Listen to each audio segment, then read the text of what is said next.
Good morning. And welcome to the public meeting, the board meeting of London TravelWatch. Welcome to any members of the public who are watching live.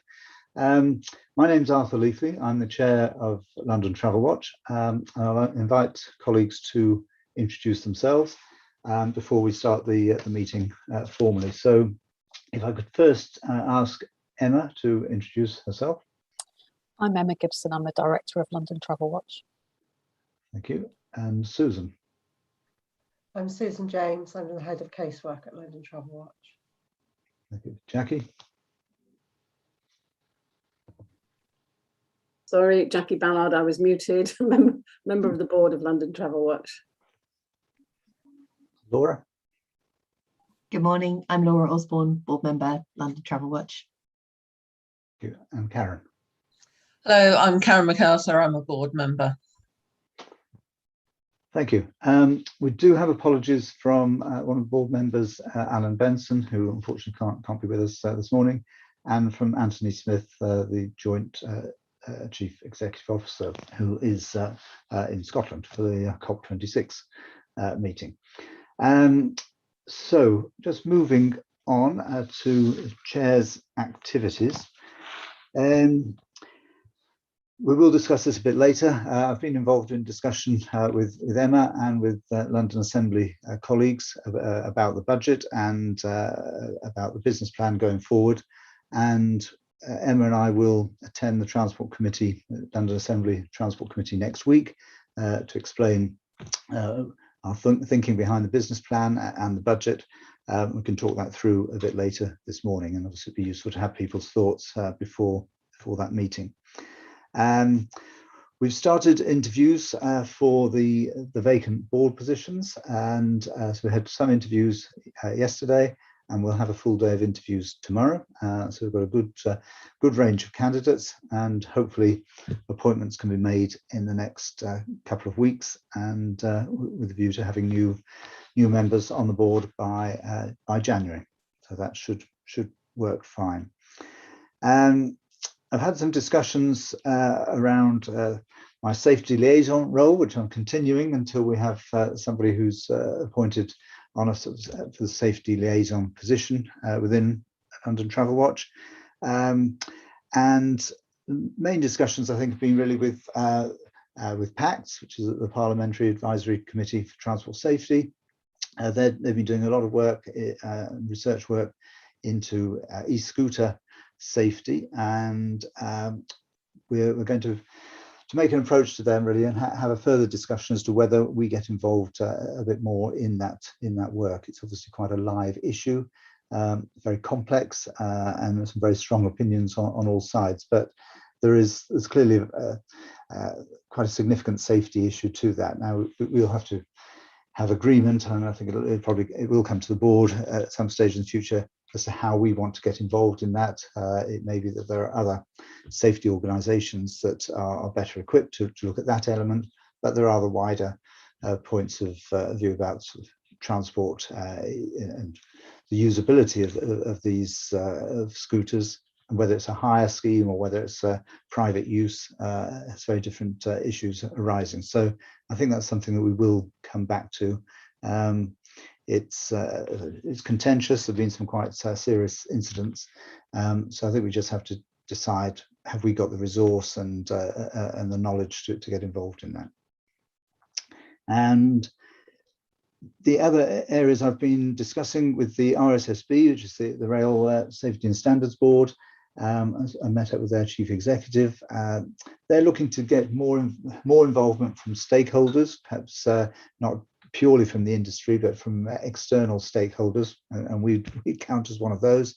So I'm hoping there'll be further discussion around that as to how we can get more involved in representing passengers, because sometimes that's been a difficulty for quite a formal structure for them to hear the passenger view. So I think we could perhaps contribute on that. And I've also spoken to the Director General at the RDG, the Rail Development Group, who again are looking for more passenger representation. Obviously, there's going to be a lot of change in the railways over the next few months and years, and there's a view that we could offer some assistance, especially around rail reform, but also around the post-pandemic issues, ventilation on trains and things like that, which I know Emma and others have raised with the industry. I think their view is they probably haven't listened as much as could be the case, and I think there are opportunities for us to put our views forward. So I think that's something we will pursue over the coming months. But there's going to be so much change in the hierarchy of the rail industry. It's a question of where we target our resource, I think. And then just finally, really on transport focus, not a huge amount to report on that, other than to say we have had a couple of meetings, and Susan was at one of these meetings where there's been some really very good feedback from the government internal audit review of casework that obviously we provide for transport focus.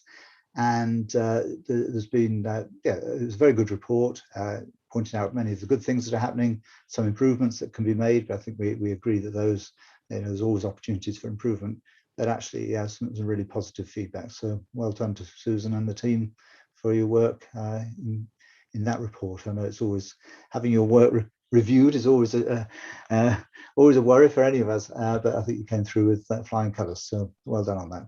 Thank you, Arthur. Okay, so has anyone got any questions on my activities, transport focus issues?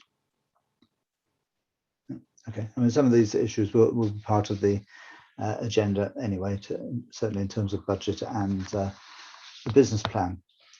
Okay, can we move on then to the annual accounts, which circulated before the meeting and part of the agenda pack. It's obviously been a lot of work done by Shahid Mohammed on that and colleagues.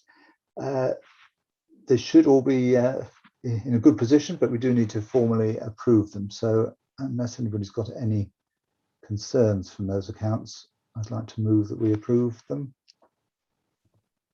Yes, they look fine, thank you. Yeah, happy to, Arthur. Thank you. Thank you. Jackie's good.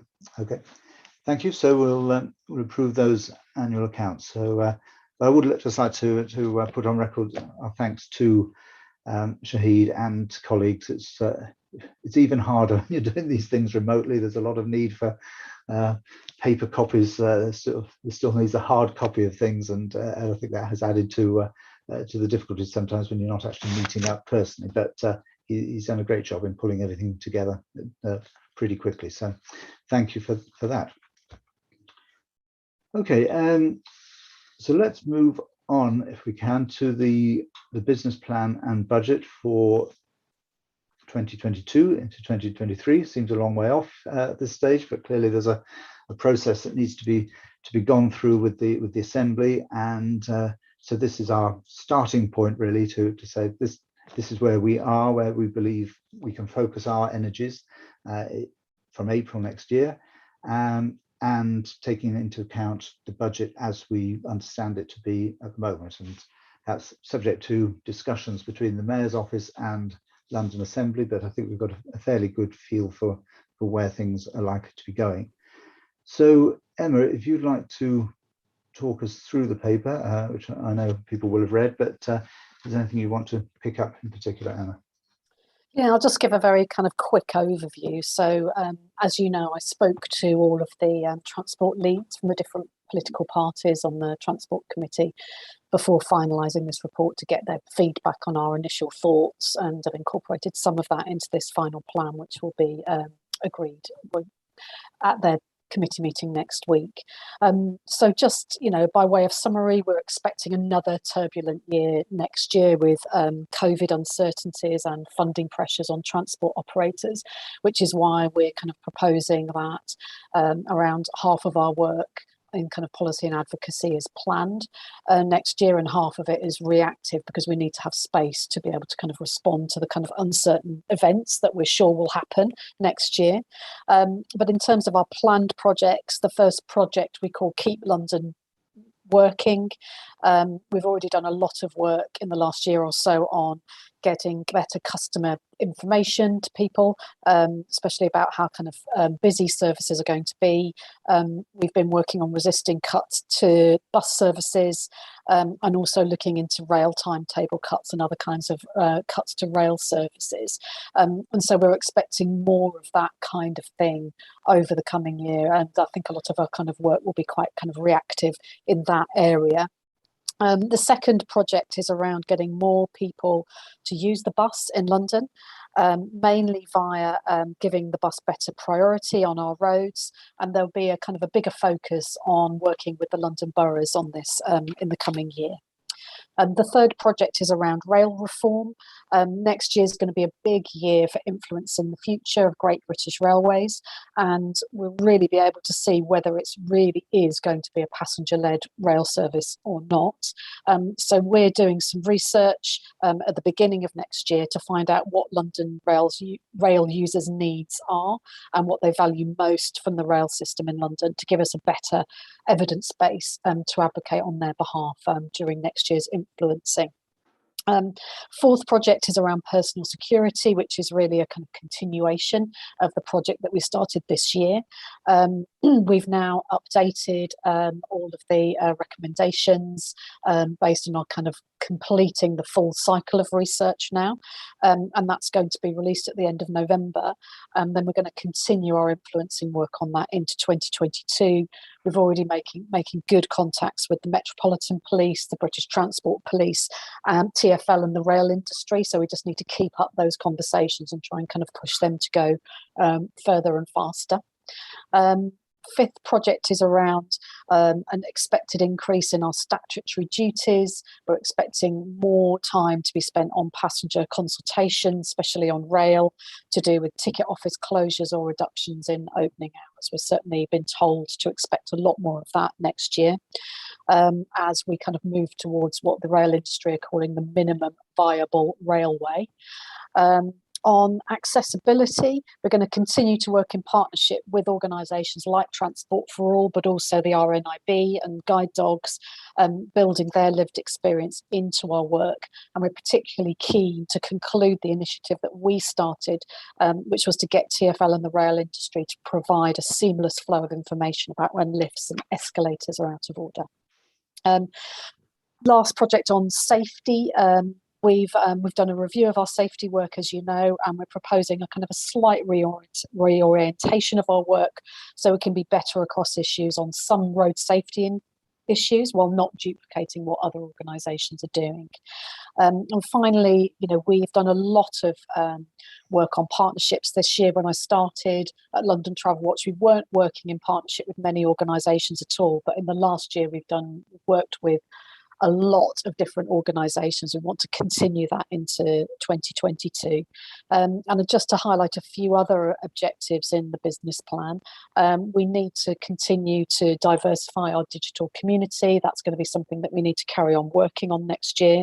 We're going to look at streamlining our complaints system even further by creating a new complaints webpage where some passengers will be able to get the help they need without having to go through the full appeal service. And final word on budget. We are at this stage anticipating a further 2% cut in our budget, but we won't know the final figure until February. But this would allow us, a 2% cut would allow us to maintain our statutory duties and deliver the work in the business plan. We've done some great work in the last year using some of our resources to do research projects. We've employed some temporary specialist staff, and we're keen to kind of look at opportunities for where we can kind of use both of those things next year to kind of have even more impact. So I think those will maybe my kind of opening words on the business plan. Great, thank you, Emma, and thanks for putting it across so clearly. And it is this balance, I think, between reactive and proactive work, but we need space undoubtedly next year with a lot of change happening to be able to be pretty nimble, and I think this strikes a good balance between what we can plan and frankly what we can't plan, but we give ourselves the opportunity to react. But interested in people's thoughts. Jackie. Sorry, Laura, we keep doing that to each Go other. on. I just wanted to say that I thought that it's probably the most clear and succinct business plan we've had for a long time, and say congratulations to all involved. Thank you, Jackie. Thanks, Jackie. Laura. Yeah, also to add, I think it's a very good plan, Emma. I was just wondering if you had a sense of which of those things could be most easily stood down if that ratio of reactive to proactive turns out to be slightly different in the year ahead. Or conversely, is there a way that these things flow over time such that you could delay things if you needed to? Yeah, it's a really good question, Laura. I mean, I think a lot of the projects are quite scalable still and can be scaled up and down depending on what happens in the outside world. I think probably apart from the statutory duties, I think all of them could be scaled up and down. I mean, we're particularly interested in making sure that the bus gets a lot of good attention next year because there's a real opportunity there at the moment. I think the conversation is really starting to kind of take off around getting more people to use the bus. I mean, obviously rail reform, that's a really kind of fixed point where we know that there's influencing opportunities next year. We want to do those in conjunction with Transport Focus, so we'll be able to kind of see how much they're doing, how much we're doing. There might be some opportunities for trade-offs there, but I think things around personal security and accessibility could definitely be scaled up and down, and safety as well, depending on kind of, you know, what's happening at that particular time.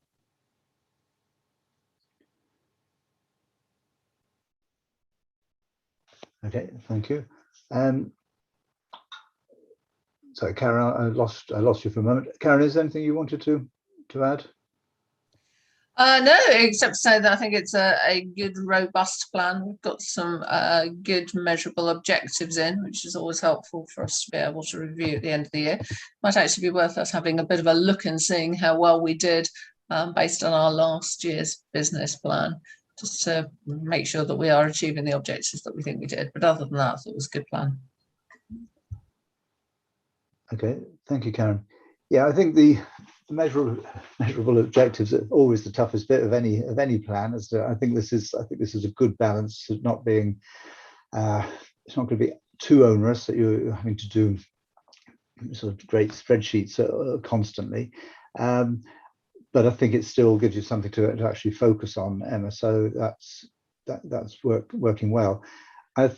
Again, without adding too much to your workload, I suppose, as part of the director's report, I suppose it'd be useful, it may not be every board, but perhaps every other board, we have a bit of a feel for how some of these are going. And I know you set out your chart as part of your director's report. Maybe part of that or an element of this can be how things are going, even if there are some targets or some objectives that are slipping. There's no bad thing if we know that early enough. We can either try and put extra resource into something, or we sometimes occasionally we will say actually that objective isn't meaningful in the way that we expect it to be. So I think it'd be just useful to have updates on that as we move forward, Emma. Yeah, and that's exactly what I do in each director's report. So in January at this board meeting, I'll give you a very, very kind of full analysis of where we've got to on last year's objectives, which is what I did last January as well. Yeah. And the dashboard that you see in my director's report is a summary of the key measurable objectives that we set this time last year. So you do get a report back every single board meeting on how we're doing with that green, amber and red rating, because I think that's really important for accountability. Okay, great, thank you for that. And I think for the we will, because we are still 6 months away from the year that this is discussing. I think there'll be a lot of shift even between now and April. I think we'll perhaps have a better understanding of some of the things that are happening with Great British Railways. There is an integrated rail plan being expected to be published. You may even have a date on this, Emma, I don't know, but it's due in the next couple of weeks or so. I don't know if anything has come through on that as to timing, but it's pretty imminent, isn't it? I don't have the latest on that. But I think that in itself will give a pretty clear view of where the government is expecting rail to go. I think Great British Railways themselves will be coming out with more detailed plans this side of Christmas, as to what they're looking to do.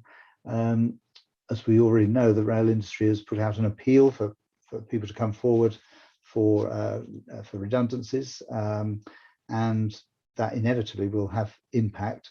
I think as we have a better understanding of that, which again, I think over the next couple of months we'll know more, it may be that we'll look at this business plan and say, here are the things we're really going to focus on, but it's premature to be doing that at this stage. I recognise that, but I think things will move at quite a pace even before we start on the next financial year, and that's why I think this business plan is good, because it gives us that opportunity to flex depending on what's happening in the wider environment. Okay, so if everybody's comfortable with the plan and the budget, then Emma and I will go to the Transport Committee next week. So that's on the 16th. That's correct, isn't it, Emma? Yes, 16th. So we'll and obviously discuss that with Transport Committee members. But I think it's really good. Emma's been having those discussions in a one-to-one manner over the last few weeks as well. So there's nothing that will be surprising or shocking in this, and they've given a lot of support and I think some input as well into this business plan. So that's the way we want to be working with the Transport Committee to make sure they know what we're up to, and that we can really feed in some useful information into them. So I think the way it's been planned and written very clearly here, Emma, is a great step forward. So thanks for your work on that.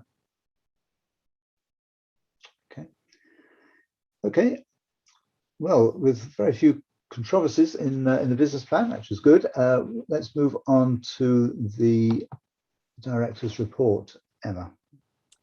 Thanks very much, Chair. So, as I said, this report, right at the very top of the report, that little kind of wheel, that dashboard, those are the objectives in last year's business plan that I report back on every board meeting. And so they're all at the moment, they're either green or amber, which I think is pretty good for November. And so I'm hoping when I give you a kind of thorough report back in January on how the whole year's gone, I'm hoping they'll be all green. I can't absolutely guarantee that, but I'm certainly kind of hoping so. So we'll see when you get your next report how well we did against the objectives in last year's business plan. So just a few kind of highlights under the different headings. So under campaign and advocacy, I think the bus prioritisation objective is going well. We've got another webinar on the 3rd of December. And as I said, TfL will be coming to present their bus action plan, which contains lots of the things that we have been asking them for over the last year. And we want to kind of move our focus onto the boroughs a bit more, because most roads are owned by London boroughs, and so if you're going to bring bus priority into London, you've got to be able to work with them as well as TfL. So on the second, another objective that's on the dashboard around making sure that the kind of street space changes and that disabled people are better consulted. TfL and the boroughs have improve the accessibility of their consultation materials, and they've committed to doing equality impact assessments before each scheme is implemented. So we'll be watching really carefully to make sure that these EQIAs are meaningful and that they're not a tick box exercise, or they're not kind of retrospectively applying things that should have been thought about at the beginning of the scheme. So there's still more work to do there, but we've made good progress on that one. One that I want to highlight where we haven't done so well, and this is the one I'm not sure is going to be green by January, is in diversifying our online community. The project that we had kind of pinpointed to help us do this was around our personal security survey, and that just didn't work out as we'd expected it to. And we tried a couple of things, neither of them worked, but we've now got a temporary digital specialist working for us at the moment who's coming up with a new plan, and he's also at the same time looking at how we might increase our consumer offer to passengers, which is also one of the objectives in that section on the dashboard. So those would be my kind of highlights under campaigns and advocacy. On organisational development, the staff survey has been completed, but the results haven't been analysed yet. That's waiting for Transport Focus to do that and send us our results. And so once those have been analysed, then I can finalise our equity, diversity and inclusion strategy. And so that should be on the agenda for the January board meeting. And under relationships, I think the kind of key highlight really is that we did our annual satisfaction survey with the GLA, and this year it showed that 100% of the people who responded were either satisfied or very satisfied with our work and our relationship with them, and so that is an improvement on last year's satisfaction survey. So that means that I can now put that objective in the business plan at green. So I think those are my main highlights. Okay, thank you, Emma, and no, really good responses from members of the GLA. I think that's it just shows the development of the relationship, I think, over the last year, and those people who did respond absolutely respect what they're getting, and I think I don't think there's anything they asked for additionally to what they were having, as I recall. So we're clearly hitting the mark. So it's a great work on that. Yeah, and I should say, actually, you know, that's thanks to so many people within London TravelWatch, because we have contact with various people at lots of different levels, and that includes, you know, people like Susan and Safia going to to speak and help facilitate transport committee meetings. There are a whole range of people involved in kind of really help developing those relationships and doing some good listening and some good collaboration. Yeah, and I think that what that is really has been the development. It's we always tend to look at the big event opportunities, and they're important, and we'll carry those on. But I think it is the day-to-day contact that we've got, that people feel they can reach out, get help from Susan and her team, also from other colleagues. We're seen as a go-to organisation, as a helpful organisation, and I think that's a massive step forward over the last 18 months, not least at the time it's been particularly difficult anyway. So I think there's even more that can happen, but the starting point, I think, over the last 2 years has been terrific. So thanks for that. We've had an invitation informally. I think it will be extended more formally to for us all to head out to the new London Assembly building at the Crystal out in East London. So that'll come, I think, in the next few weeks. So maybe we'll get the chance to see what happens there. But I was at City Hall yesterday, and it's really an empty shell of a building now. Everybody's moved out, and it's going to be it looks a bit sad at the moment, but we'll get the chance to meet up with members from the London Assembly hopefully later in the year or early in the new year. And again, it's an opportunity to get to know people, which is really what we're about. So any questions for Emma on the director's report? Jackie? Yeah, I was just wondering, Emma, I mean, the satisfaction results are very good, but how many of the Assembly members did not respond? Because in the past we've had some parties who've been less keen on us, excuse me, than others. And I was just wondering what the non-response, and if you were able to identify the non-responders, and if we should be concerned about them. I don't think there's a concern, Jackie. It is always quite hard to get people to fill in this survey every year. And I think people had 4 or 5 reminders, including personally from me, to fill it in. And I think if somebody didn't fill it in, I don't think it's a reflection of their that they're unhappy with London TravelWatch. I think it's just a question of that, you know, they got busy and they got a lot of things to do, and they didn't get around to doing that particular thing. So yeah, it's the response rate is never as high as I would like to, but I think, you know, from the people that told me that they did fill it in, I think that there is a reasonable spread across different political parties on the Transport Committee, but because it's anonymous, I don't know exactly who's filled it in. And the percentage who responded? It's I can't give you the percentage, Jackie. I think in an email, I think I sent you out an email with the full results where I gave you some more kind of details about the numbers. But it gets sent out to assembly members and their staff. It's quite a kind of a long list of people, so I don't have that. I haven't worked out the precise percentage.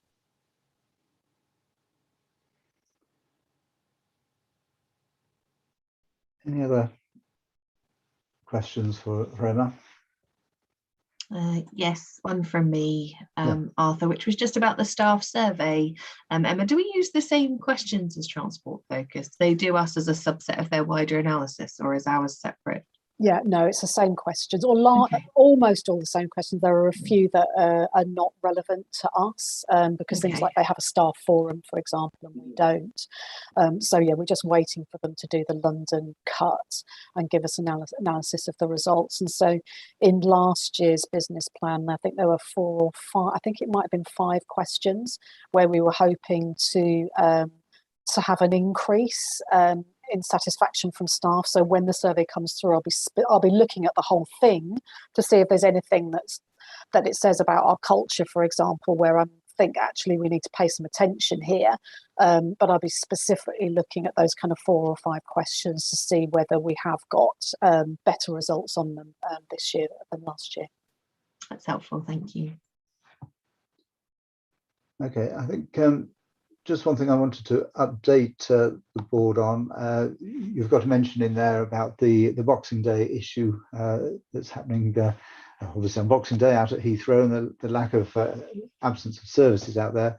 In fact, that's also been picked up by the media this week. The Sun and the Daily Mirror have also picked up on the general issue of transport concerns and difficulties around Christmas, but they've also focused specifically on the Heathrow Boxing Day shutdown and quoted London TravelWatch in their pieces. So it's being picked up. I think it's something we've got Emma's doing some planning around how we take it to the next stage. It's always difficult talking about Christmas too far out. No one's interested at all, and you get too close and everyone's bored with Christmas stories. I think in the next couple of weeks there'll be further opportunities to really push the case. There does seem to be an absence of planning really, or connection between Transport for London and Network Rail on a couple of these issues, but they are addressing them. I think it's now about communication to passengers, and I know Susan in particular and Emma are pushing hard for better communication, but I don't know if there's anything you want to add around that particular issue, either Emma or Susan. Susan, is there anything you want to say maybe about the meeting that you go to?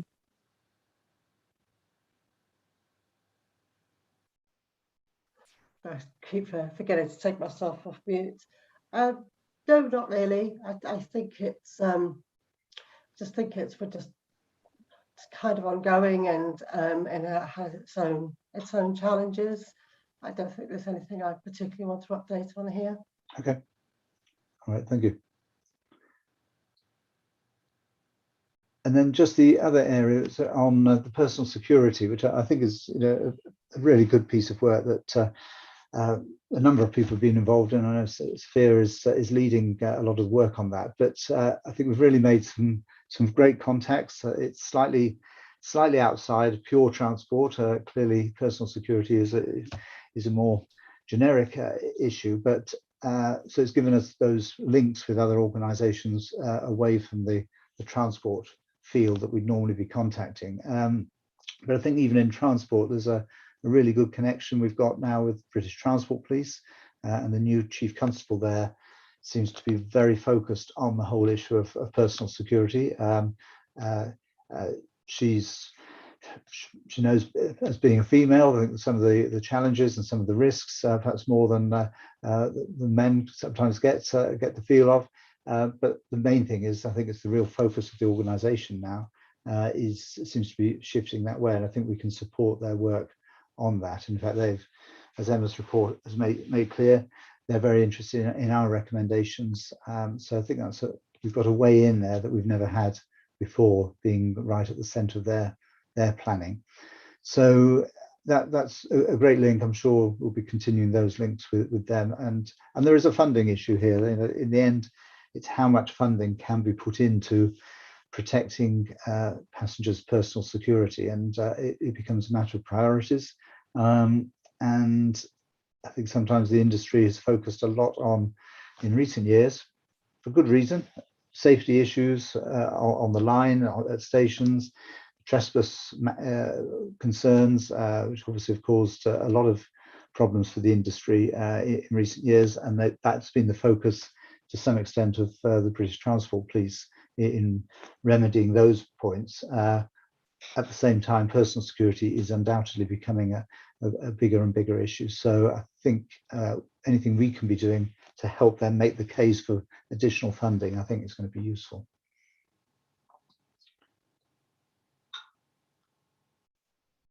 So is there anything that anyone wants to add or query? No. Great.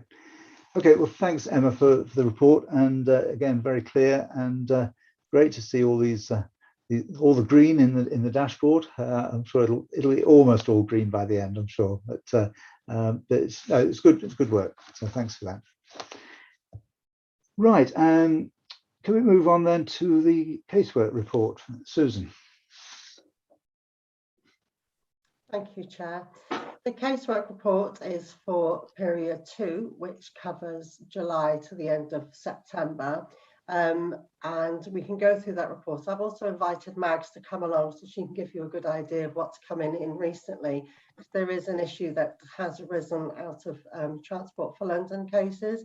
But if we just go through this report first, and if there's any questions arising from the report, and I know Arthur wants to talk about satisfaction trackers as well, that I think was mentioned in the last report, and Emma did talk to me about it, but I got the complete wrong end of the stick, and I haven't addressed it yet, although Arthur did mention, didn't think it was very clear what we were looking for to appear in the reports going forward. Yeah, I mean, I think we had an initial discussion on this as how we can get a feel for a trend rather than just sort of the bald figures that we see. So trying to get a better feel for the trend of satisfaction across railways. But it's difficult at the moment because we're still getting people coming back to rail. It's not it hasn't recovered yet. I know it's going to take a long time, but certainly by the new year, I think we're going to see the numbers growing on rail, and that would seem to be a natural time to start to look at some sort of tracker, satisfaction tracker survey. But I think we need probably the advice of Susan and her teams to what is manageable. There's no point adding more work for the sake of it, but if it can be done from the information that you've already got, and we can get a view of how things are moving over time, I think that could be quite useful, particularly as passengers are returning to work. It's almost like resetting the dial, I suppose. The last 2 years we almost got to write off as exceptional. Let's look at it from next year as to where things are moving forward as people return to rail. But I'm open to other people's thoughts on that. I think, Karen, it might have been your initial thought around the satisfaction tracker. I can't quite remember who raised it first, but I may have that wrong. It might have been me. It does sound like the sort of thing that I might have asked, but if I'm honest, I don't remember what my observation was about it beyond what you've already articulated, as being able to see those trends and look at them as people get back to normal a little bit more, although normal is a bit strong of a word, perhaps. Yeah. I mean, Susan, how do you see it? In a way, we can create whatever we think is sensible here. We don't need to follow a particular template, but it's only worth doing if it's worth doing, kind of thing. So I think we take your advice as to what's worth. We have a lot. We have a lot of cases come in when we only have one case of that type over a quarter. Yeah. So doing a tracker across what we're receiving will look very busy. and it could be quite difficult to understand. And the other way we could do it is to pick out the top 3 that always seem to be the top 3 and follow that. Follow that over a period of time, but being aware that that could change if something big happens with the industry, then everything else kind of falls down, and then, you know, a certain subject will become the top subject that we're receiving. So I mean, I'm open to whatever is required. It's just what we're doing and why we need the reason why we want to see it, and what information that will give us. That's what I would need to know to be able to know what I'm going to produce. Yeah. I mean, it feels to me that just perhaps knowing what those top 3 are, and you might say we probably have a good feel for it anyway. So it's not about adding huge amounts of extra data, but if that is data that you have, and you can say these continue to be the top 3, and generally speaking, they'll probably stay as the top 3, but where something shifts, that sort of raises our awareness, I suppose. But I don't want this to become a huge task in addition to everything else that you've got to do, not least because your team is going to get busier undoubtedly in the coming months, just as people come back to the trains. So and the other thing obviously to mention as well is that we are looking to restart the satisfaction survey that would give us some idea of satisfaction. Now this is, you know, again, it's one of those surveys that you can't force people to fill in. When we were busy before COVID, before the Rail Ombudsman, we used to have between a 15 and 25% return. That number will drop because the people who used to complete them all were rail passengers, not bus passengers or London Underground complainants that used to come to us. So I think what we'll do is we'll run the survey and then we'll assess. We'll give it 6 months and then assess where we are and see what information it's given us. Because if the sample return is so small, then we've got to make a decision of, is this worth it? Is it worth our time? Could our resources be better used elsewhere? Yeah. But I think it's definitely something worth trying. I've drafted the survey. It's with Transport Focus because obviously we want to use it for both organisations. I've got a meeting with Venturecare at the end of the week to talk to them about them sending it to start off with. We've had a quote come back to change the CRM to do it automatically. But again, we're very kind of loath to spend that money at the moment when we don't know how successful the satisfaction survey will be. So we'll so I'll speak to Venturecare this week and then we'll take it the next step from there. But I'd really like to get it up and running before Christmas. Okay. Is it your feeling that perhaps the satisfaction tracker might be a bit early, even if we talk about January? Is that perhaps a bit early to do it, and we ought to really look to the start of the financial year, maybe start from April? I mean, I think what might be really helpful is for me to put something together and then in the next board meeting, then it might be clearer how the board would like to steer me. If what I'm producing is absolutely not what you're looking for and it's something else, I think it might give us an idea. So I could definitely do something to start us off and then take it forward from there. Yeah. No, I think that'd be helpful just to do it almost in sort of shadow form for January, and let's just see what it looks like, and we can make a decision then as to whether it's worth spending time on. Yeah. Okay. Was there anything in the report that members wanted to flag up? Yeah, I wanted to ask a question. Sorry, Arthur, I wasn't sure if you could see my virtual hand. I'll wave instead. I just caught it up in the corner. Yeah, thank you. It was just about the penalty fares, Susan. I don't know if I noticed that they've come up in the complaints, and I've also noticed on my own journeys how many more ticket conductors there are checking everybody who is on the train for tickets again. And I wondered if that's been a bit of an evidence that you've seen of behavioural change, that people did stop paying for a period in the pandemic, or whether there's anything that sits behind that, whether you've seen people being unfairly issued with penalty things, or you've got a sense that maybe people were not paying as often as they should have been. if you could see that. Yeah, it's a really good question, Laura. I don't mean, I would never say that whether something was unfair or not the way it was issued, but there are other things around it, like rail cards, people forgetting to renew their rail cards because they hadn't used them for so long, and then happily using them again, completely forgetting that they could be out of date. So there's that sort of thing which has affected passengers, and obviously because of COVID, I think that the industry is very keen to look at revenue protection at the moment, and are placing quite a lot of emphasis on that. But we have noticed a few things. We noticed that the wording in the National Rail Conditions of Travel didn't match the wording of the legislation. So I was able to go to the RDG and flag that up, and it was just an error. So yeah, so that's now been resolved as well. We haven't seen a lot of bus penalty fares come back to us. Most of them have been railway, some underground. I know that the revenue protection is back out with TfL, just haven't seen them come back through. Although I will say that TfL's appeals process is very, very robust. So, and Magnuson's on the call with us. He has a very good relationship with the revenue protection team at TfL as well. And we're able just to have phone calls with them and have a really good, strong dialogue. And they're also always really helpful.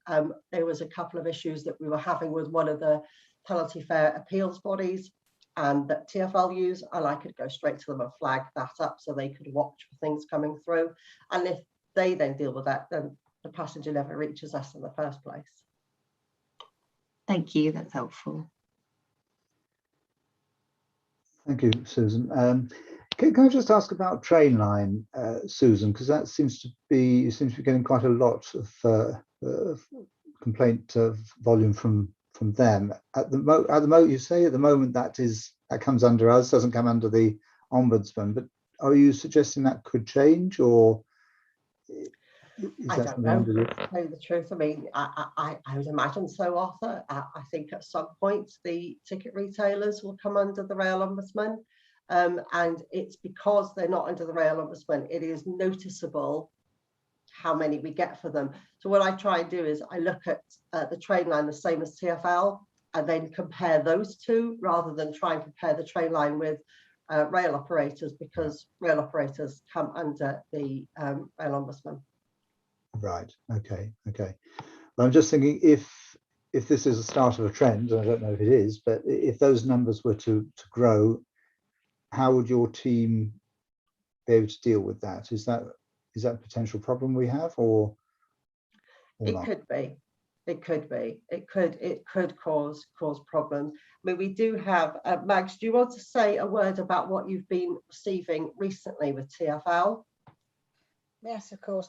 It's really, the main one is really about the processing of Oyster cards. We're getting a lot of parents of children that wanted 16+ Oyster cards, but they've got a new system apparently, which isn't working as well as it ought to be. So when people aren't getting their 16+ Oyster cards, they're then emailing TfL, not getting replies. They're phoning TfL, spending a lot of time on the call to them, and then asking for a call back and still not getting those. So, but TfL are being quite generous in their compensation, but it's a shame that people are coming to us because they're really being financially impacted by it. Thank you, Mags. So yes, we do know that there's a problem with the issuing of cards. I've got a meeting with the contact centre manager on Friday, and this is the topic we're going to discuss. Because obviously we see things in arrears, so the problem may have been resolved by now, but it's still coming through to us from people who have been to TfL within the last month. So yeah, I will find out more on Friday. Okay, no, that'd be a good one to pick up on. And in terms of, I mean, you say, Mags, that they're being quite helpful when the problem is pointed out to them. Have they got any plans actually for stopping the problem in the first place, or is that what you're hoping to hear on Friday? Hoping to hear on Friday. Okay. All right. Okay, Jackie. Yeah, I was just wondering, Susan, maybe it's me just not understanding it. On your last page, other rail ombudsman casework information, where they're required to make a final decision, none were made in favour of the passenger and 16% in favour of the rail operator. What happened to the other 84%?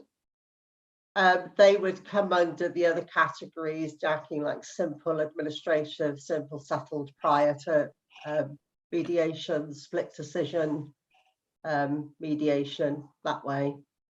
Those are where it's settled in favour of the rail operator, is where it's gone to mediation and the ombudsman have actually had to make the decision because of the resolution couldn't be found without it. But presumably all those other categories don't get to that final decision place. No, what we don't know at the moment as well, and what I've asked for, is we don't know how many resolutions were already in place, already offered by the rail operator. The passenger's gone to the rail ombudsman and the settlement is the same as what the operator offered in the first place. We don't know that, and that's something I think is quite important to go forward. And it would also be helpful for the rail ombudsman to understand the impact that they've made. Okay. I mean, I think in general, we're along with Transport Focus, we're asking for a better quality of information and data from the rail ombudsman than we're currently getting. Yes, thanks, Emma. And I've been asking for that for a while, though. Yeah, and we have now formally put in a letter from Transport Focus and from under TravelWatch combined, saying that this has gone on too long. The data hasn't been provided, so we're now formally putting it forward as a complaint that this information hasn't been forthcoming. I suspect with everything that's changing in the railways at the moment, this may get caught up in all of that. But I think we've clearly registered our concerns that the right information, the relevant information, just isn't getting out there at the moment. Yeah, we did. I mean, it's actually been refused, Karen. We did ask, and it was refused to give it to us. And now we've actually we've put in a change request to say that we actually want to change the contract, so that information needs to be provided to us, because it provides valuable insight. And I've got a brilliant example when Mags found the problem with penalty fares and the industry had to refund passengers. The problem that she caught was within the complaint. It wasn't the complaint itself. So that's why we need to see that data for the insight. Yeah. No, it's important. Okay. Disappointing they're not willing to share that. Yeah. Can I just go back to Trainline, Susan? At the moment, it's only Trainline really we're hearing from in terms of the retailers, or primarily Trainline. The other retailers does that mean they're doing a better job, or is it just that the numbers of ticket sales are so low among other retailers, it wouldn't necessarily come to us in the same volume? The Trainline is the most popular place to buy tickets in the UK. There's a couple of others, Omeo and Red Spotted Hanky, and there are a few others. Quite a lot of them are for tickets that go outside of the UK, but the Trainline is very, very popular. When you put in train tickets into Google, the Trainline is the first one that comes up. Yeah. So yeah. Okay. And so, do Mags want to say more about the penalty fares? Yes, I can do. We're getting people who aren't aware that they've actually ordered tickets to be loaded, or no, tickets to be printed at a station. I had one lady who believed that she'd got one that was loaded onto her key card, a South Eastern key card, and so she then got penalty fared. But apparently she'd bought tickets both ways in the past, so there's nothing we could do. Another was when a passenger had been told by another passenger that the ticket machine didn't work, so didn't buy a ticket, just got on the train. But when the appeal service looked into the ticket machine, they found that tickets had been sold at the time that the original passenger who got the penalty fare was at the station. So unfortunately, there are times when maybe passengers don't always help themselves. But what we can do is we might not be able to, we obviously can't have any effects on the outcome of the penalty fare, but we can ask people to look at the ticket machine again. Was a ticket machine looked at? Was there enough information at the station? And was there ticket issuing facility? So it's really asking those sorts of questions when we get penalty fare notices. I think it's a real challenge because people remember the days where you could get on a train and buy your ticket from the ticket inspector. And actually the ticket inspector is less about selling tickets now and probably more about issuing penalty fares. So well, I suppose the difference, you've got the ticket inspector or ticket guard or conductor, whatever you want to call them. They go through and they collect or they sell tickets and they check tickets. Then you've got inspectors, so you've got the inspectors and the only authorised people that can issue penalty fares or unpaid fare notices or ticket irregularity things or anything like that. So I think it is confusing to who the person's seen on the train. I think Arthur mentioned, or somebody mentioned earlier about, I know it's Laura said about people not getting used to not buying tickets. And I think that not so much in the south, but in the north, that's been a problem. That has been an issue. But, there has been information available for people. They just haven't noticed it. Yeah, I think it's just the usual thing of, they can put posters up. It doesn't mean to say you look at them, although there are announcements as well. So, I mean, it is something, of course, it's something that the industry want to enforce because of they want to ensure that tickets are being purchased. Okay, thank you. Any questions for Mags on penalty fares? No, but we should say congratulations on your City and Guilds, I think.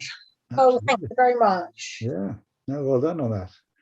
Yes, it was quite a challenge. It's a long time, many, many years since I've been in that situation of having to sit and do an exam. Well, always good to keep your skills up to date and bring new thinking. Clearly didn't daunt you, so that's no, well done, Max. That's good. Thank you for coming, Mags. Okay, thank you. Right, so if no more questions on the casework report, just thanks, Susan, for pulling everything together. I know things are going to start get busier again now, so I'm sure we'll see things change a bit, but let's see what happens in the run up to Christmas and into the new year. Okay. Now, I know we don't have Richard with us for the communications update, but he's written the report. Emma, is that one that you will take on if any questions on it? I can try. I thought I'd just pick out a couple of kind of key things that jumped out at me from Richard's report, which were that I think the media coverage has kept up, has still been really good, with 3 articles in the Telegraph as a result of a new contact that we've got at the Telegraph and lots of other coverage as well. I think, I picked out that the most popular news item on our website was about personal security, so that was interesting. But the most popular web pages in general are still really about consumer issues like Oyster cards, freedom passes. So I think that's really interesting. And on Twitter, our most popular tweet was around protecting bus services in London. So those were the kind of things that I kind of jumped out at me when I was reading through yesterday. Okay, thank you, Emma. Any questions on Richard's report? I think it's a good simplified report. I know he wanted some advice from us as to how to give us the information we wanted. I think it's come out pretty well. But any questions? Oh, sorry, Laura, I've got to look at your top corner. I have my Laura. hand up again. Yeah. I'm going to apologise in advance because it's less a question, more a comment. But I was just going to say it's good to see that uptick has been maintained. There's some great coverage in there, and it's good to see that it's really sustained. It seems like you are collectively getting in all the right places at all the right times, and that's brilliant to see. Thanks, Laura. Absolutely, and I think what we're starting to see now is journalists coming to us. It's one thing to make the contacts in the first place, but and I know we have to put ourselves out there. I was saying to Luke earlier, we're a small organisation. We wouldn't be a natural first stop for journalists who might go to the big rail companies or the government or whatever. I think actually increasingly they are coming to ourselves and of course Transport Focus for comment, for often for information about research that we've done and whatever. So we're on people's radar. I think that's good. Keeping there is always the challenge because journalists move on to different roles, and we then have to reintroduce ourselves to new people. But I think that's there's plenty of opportunities for us, undoubtedly around the changes to the railways. I think people will come to us for comment. Inevitably, we want to keep out of the politics of this, and there will be a lot of politics around. So we have to focus our work on good research, good evidence, casework. I think casework findings can be very useful to us. But it's also through our online community. I think we're going to get a good feel with the help of James now of different people that perhaps we haven't really had contact with in transport before. So I think we'll have a good opportunity for sharing passenger views. I think it's a question of focusing on the priorities. We could be asked to do everything. It could be e-scooters is something that's come up now. That's going to be very, very much a trend over the next few months. And I think it's a question of how we manage our resource on some of these issues, because we could get stretched too thinly. And I think we've always said we want to be more than pure rail, and I think that's important. But if it's spread everywhere, then that's going to be a challenge. But I'm sure Emma has her plans for managing the resource. And also, as part of the budget discussion we had earlier, we do have opportunities now to use some of our budget for research, which we didn't really have that opportunity in the last couple of years. So I think the time is good for that. Okay. So I know we've got Shahid, I think, is joining us very shortly for the finance report, but just while we wait for Shahid to join us, we could probably just jump to what will be a very quick item, but the board meeting schedule for 2022-23. It all seems a long way away, but does that make sense to everybody and comfortable with those dates as set out? I know Luke's been doing a lot of juggling around Transport Focus events and the like, but hopefully they work. But Laura, were you about to? Oh, I was just going to ask Arthur, and I should know this because I didn't look at my calendar first, whether there's a board meeting in between now and the one in May. Otherwise, it felt like a long gap, but I assume there is a standing one. Yes, there is. There's one in January and one in March, actually. Right. I thought so. I was just looking at the list, okay. And I thought there must be more in 2022. So only doing the next financial year, but if there's perhaps Luke, if you could just resend those dates just to remind people for January and March, those that are remaining with us beyond December. No problem at all. Yeah, that list for the next financial year. Yeah, so. Thanks, Luke. That's great. Thank you. Okay, good. Okay, well, thanks, Luke, for putting those together. I know it's a bit of a nightmare to find time in diaries, but you've done that, so we'll sign those off and prepare for the next year. Thank you for that. Right, Shahid, welcome. Thanks for joining us a few minutes early. We've sort of rattled through things, so it's good of you to join us. Shahid, do you just want to talk through where we are with the finance report? Of course, Arthur. Thank you. Okay, so the finance report that you've been given is the figures up to September the 30th. Apologies that we couldn't get the October ones out to you in time for the board meeting.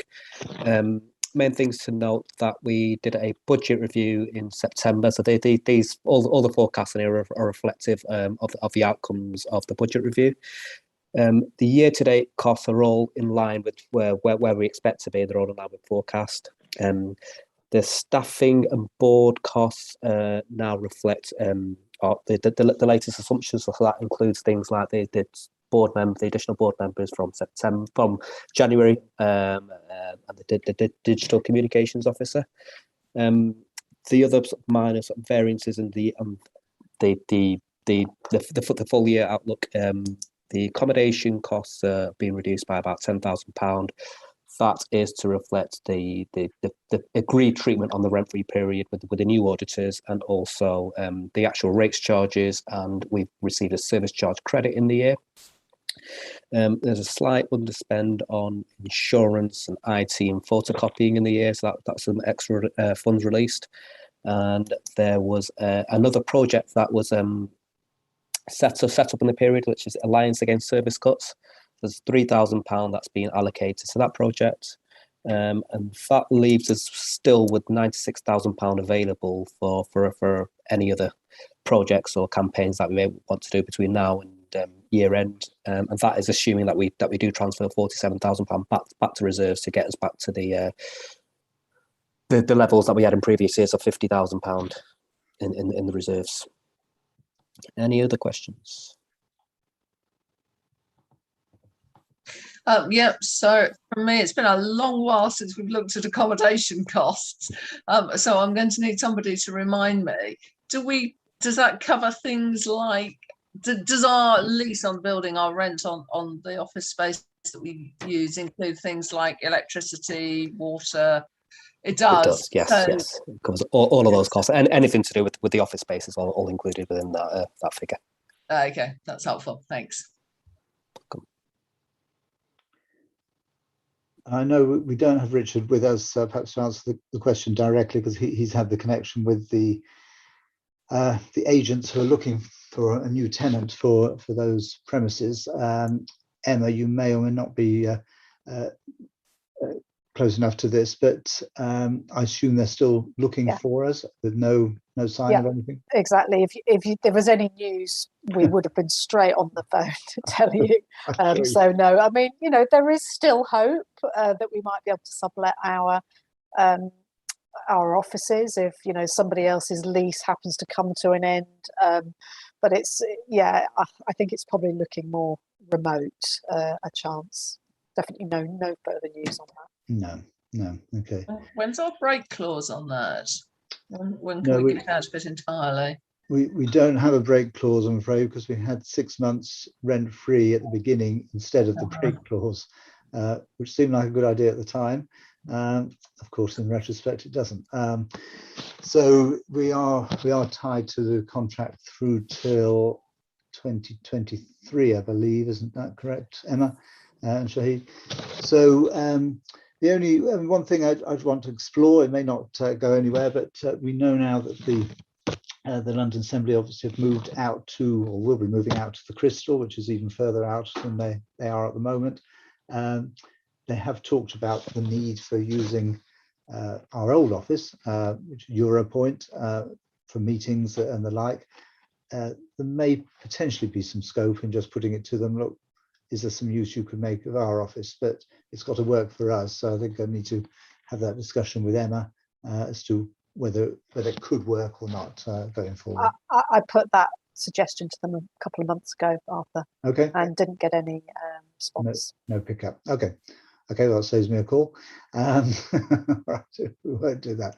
But the truth is, we are making use now of the building, and it's limited use. But members of the team are coming in, aren't they, to the office from time to time, Emma? Yeah, some people are making use of the office. We've got a kind of a maximum number of 3 people allowed in the office at one time for kind of COVID regulations. We've recently found out that the air conditioning isn't really top notch in terms of kind of air exchange. So, you know, we have risk assessments in place, but people are generally kind of allowed to make their own decision about whether they want to come into the office. So we're getting some use out of it, which is great, from the people that want to come in and socialise and collaborate with colleagues. But I'd say there's probably about half of us who are not going into London at all, or very rarely at the moment. Yeah. Okay. And do we have a risk assessment about people being left in the office on their own, potentially something happening to them because they could be left in there for a while? Richard isn't here, and I've got a feeling that was included in the original risk assessment, which I haven't read for several months, Karen. Okay. Okay, that might be, no, it's a good one to pick up. Perhaps if we could just ask Richard that, Emma, it might be useful just to understand that. Is there anything around if there is an issue about the ventilation or the air exchange, air conditioning element, Emma, is that something we ought to be taking up with the landlords and perhaps having another meeting so we're not sure the office is fit? Well, we got this information from the landlord. You know, it's quite an old office, and I don't think there's much we can do about it, really. We've bought a CO2 monitor now for the office, right, so that we can now tell whether, you know, the air needs changing, whether there are any kind of, you know, danger levels. But I think essentially we're working in an old building that doesn't have the kind of current standards of air exchange, and we're entering a season where people won't want to open the windows because it's too cold. So I think, you know, we are, those are the options essentially: open the window or live with what is a kind of a 4 times an hour air exchange system rather than 6 times an hour, which is the what's recommended. Right, okay. So the landlord would come back and would say to us, well, we do have the option of opening windows. It's not as if the offices are not usable. They just might be very cold if we had to open the windows. Mm-hmm. I think that's a pretty poor response from the landlord, because there are lots of other tenants in there. And presumably the air exchange is the same for all of them. It's presumably a centralised system. So I think it's a bit... I don't want to put words in the landlord's mouth, actually, because I've not been the one having the conversation with them, but that was the update that we got. And so we can certainly go back to them and ask them whether they've got any other suggestions, but I'm just saying that I don't think they will come back with any other suggestions based on kind of previous conversations we've had with them about other COVID measures. Yeah. Okay, well, perhaps something we can have a chat with Richard about. Okay, so that distracts us a bit from the main element of the finance report, but any questions for Shahid? Everything's very clear, Shahid. Thank you once again, and everything seems to be on online for the end of the year, so that looks fine. Yeah, thank you, and good to see the reserves coming back as well. Thank you. Yeah, no, it just gives us that bit of flex, so that's worked well. Okay, thank you very much then, Shahid. So I think that takes us to the end of the public session. Unless anybody has any other business to raise the public session. No? Okay, well, I'll draw the meeting to a close for the public meeting. So thank you to members of the public who have been with us, and we'll be back again in the new year.